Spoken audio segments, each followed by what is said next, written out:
Hey everyone, so this is kind of an exciting video because it is about my first time at Seoul Fashion Week, and I'd been dying to go to Seoul Fashion Week for ages. I'd seen street style photos. I also was already a big fan of a lot of Korean designers, so I just was always trying to find a way, like through my work or somehow, if I could work it out to come to Seoul Fashion Week. So finally, just by coincidence of timing, it is during this period while I'm studying at Yonsei. I was very proactive about it, and I made sure to write ahead of time to all the designers I wanted to see, like in my schedule and stuff, because they built the Dongdaemun Design Plaza almost primarily for this purpose. It's also housing a lot of offices and a lot of stuff to promote Korean design as well.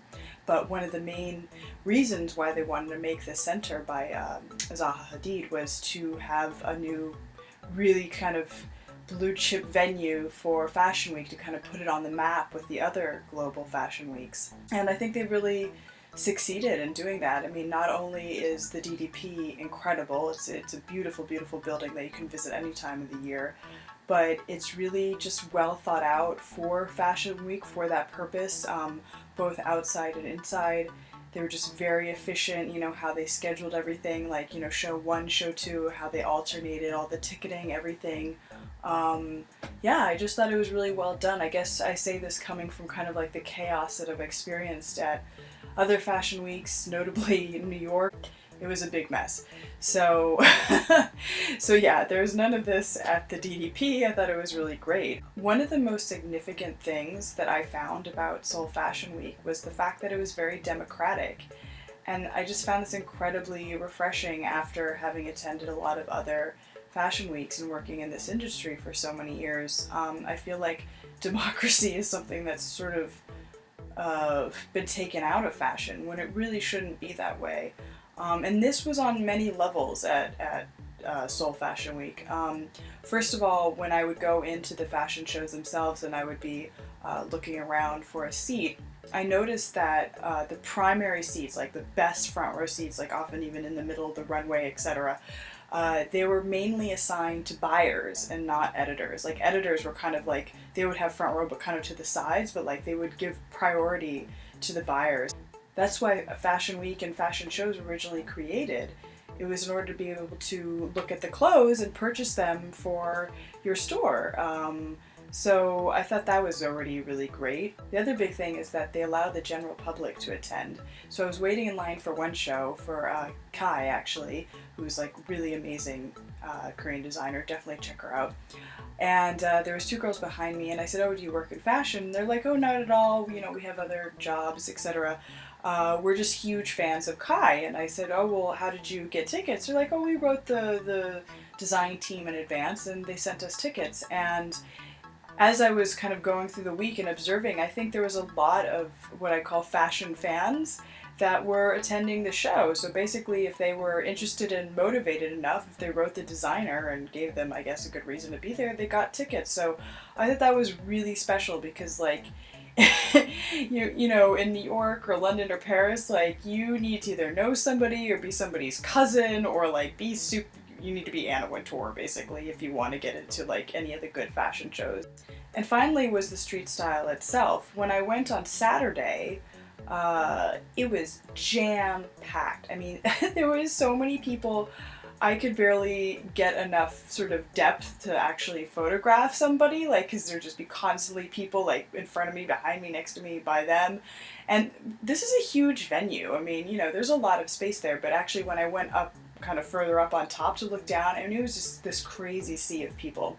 And I thought that was really quite spectacular. And again, a lot of these people were, as I said earlier, fashion fans. And I mean this in the best of ways, because these people are just people really, really passionate about fashion and just kind of wanted to come out and like share it with other people. And the most amazing street style was worn by these people, not by the editors or, you know, people actually necessarily in the fashion business, because, you know, let's face it, it's really easy to look like $1,000,000 when the brand gave you your entire outfit or lent it to you, but it's way harder to put together an outfit on like a student budget, for example. And this is exactly what a lot of these kids did. I mean, just the level of innovation and creativity and just, I don't know, just the colors, the proportions, everything was just really great. When I would talk to a lot of them, I'd be like, oh, where'd you get that? Who made that? Or whatever. And they're like, oh, I just got this in a shop in Hongdae, which is, you know, like the student area. And I think that is, you know, that's what fashion should be. In fact, you know, I had kind of stopped doing street style for a little while because I just was actually feeling very uninspired by the fact that so much of it was so fake and so put on after a certain point. But going to Seoul Fashion Week kind of like gave me back my drive to do this and why I started doing it in the first place. You know, I just really love it when like anybody on the street has amazing style and can come up with something super creative. As for the shows themselves and what I saw there definitely was some trends that I noticed already in the few that I went to. I thought it was really significant the fact that 2 shows used the music of David Bowie for most of the show. One actually, I think, entirely.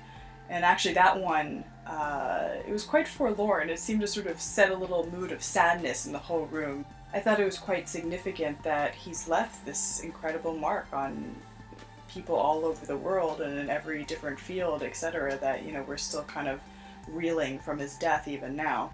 I think because of the really tumultuous times we're going through right now, and pretty dark times, there seemed to be a real desire for playfulness and sort of peace and love in a lot of the shows, and I was seeing some interesting juxtapositions.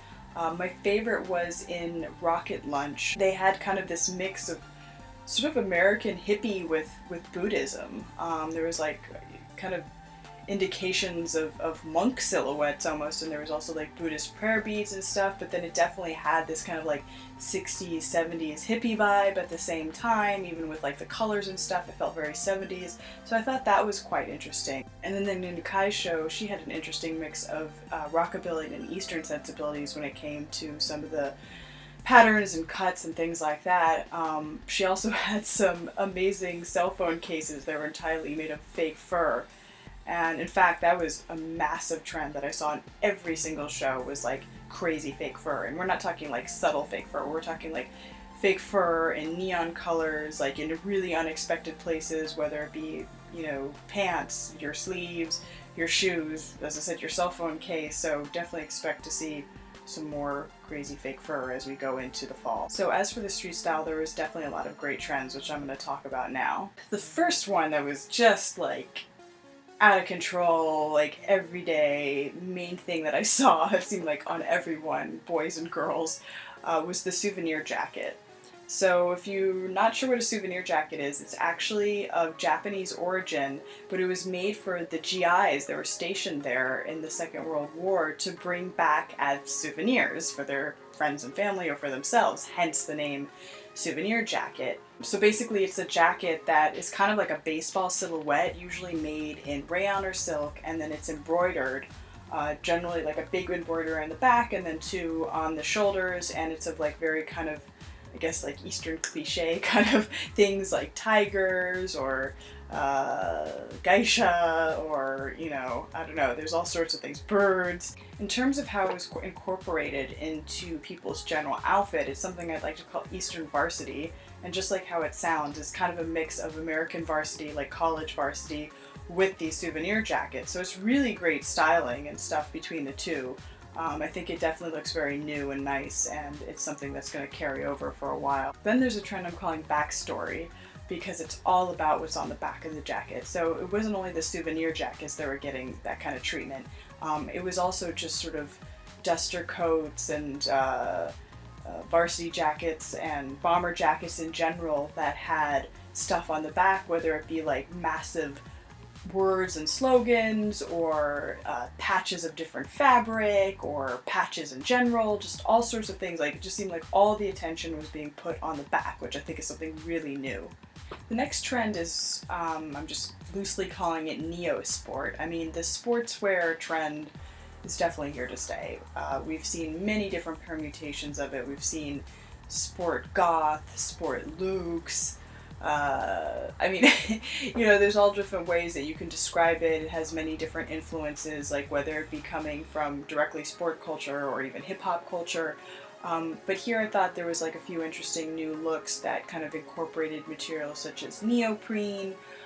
They placed a lot of importance on like proportion layering, which you can see this guy, for example, like the two different layers of jackets. Yeah, and it still just feels very kind of like modern and clean, but still being cool at the same time.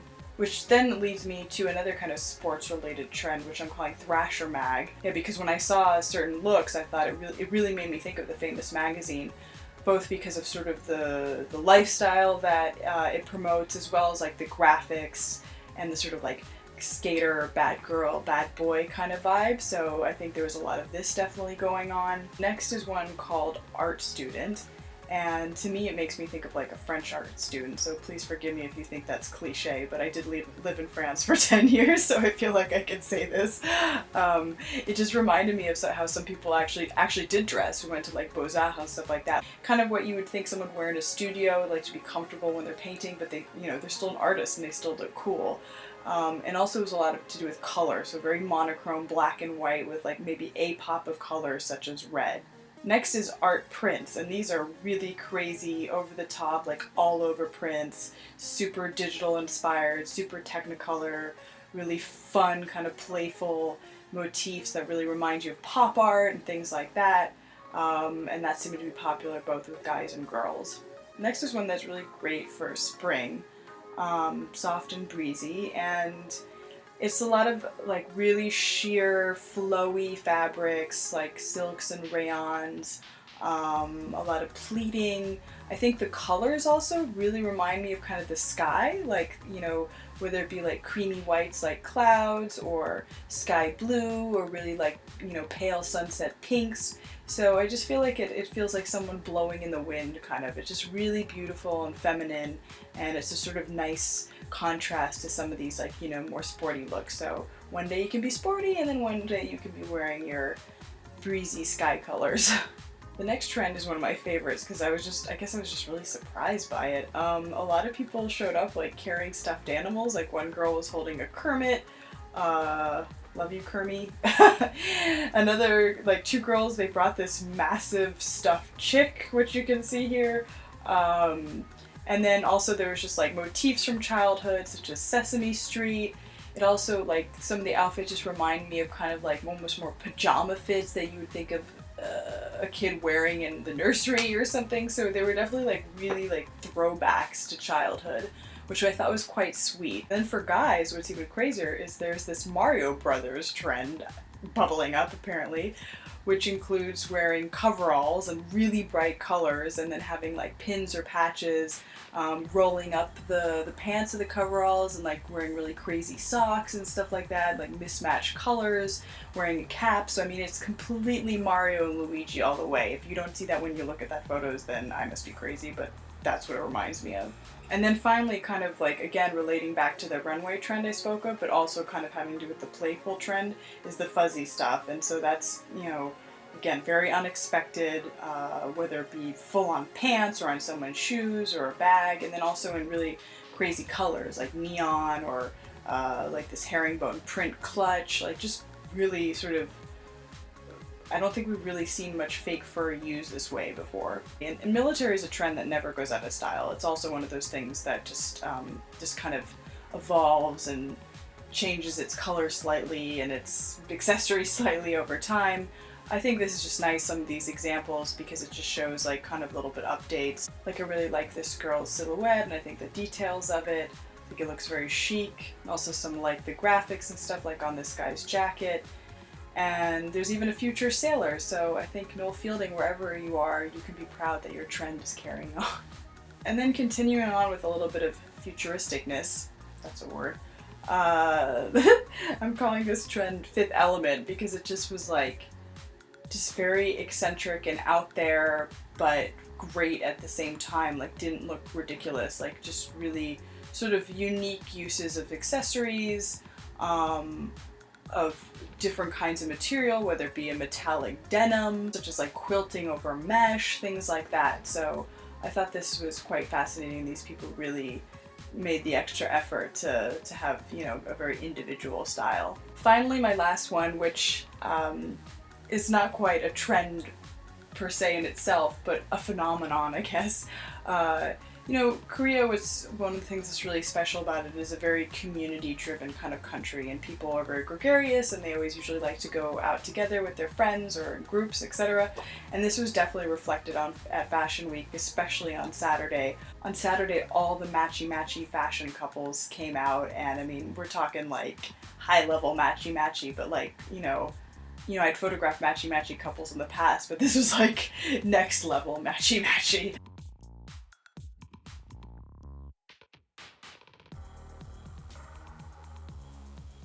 And also there was just groups of people that like all came together and I guess kind of coordinated, you know, their looks, like would they be 3 or 5 or even bigger, this massive group of people. So I thought that it was just really cool to see kind of people out and enjoying something collectively. So that's it for the trends for Seoul Fashion Week. I hope you got something out of it.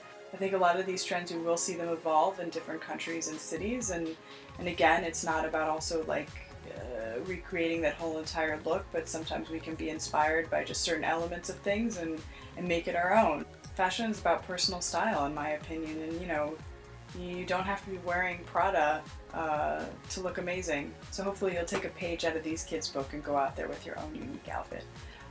So if you like this video, please subscribe, share it with anybody you think would be interested.